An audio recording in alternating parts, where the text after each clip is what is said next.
wabarakatuh. Hello everyone, my name is Rafifa Isma Zahra and my partner is Zahra Ramadhani.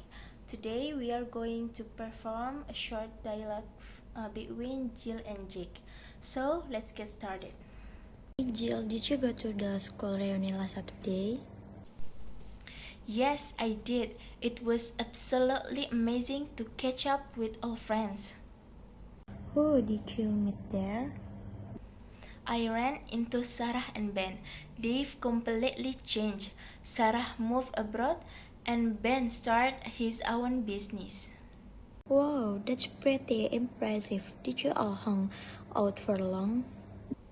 Oh, yes, we hang out for hours.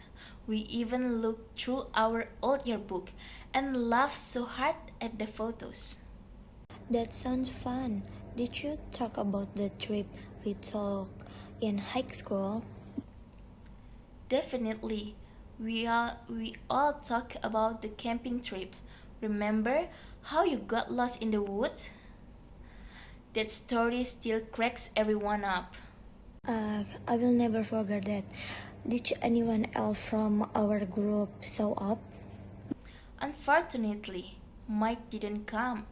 He was too busy. But Lisa did. She was really excited. I should have gone. I totally regret missing it now. Don't worry, we are planning another get together next month. You must come this time.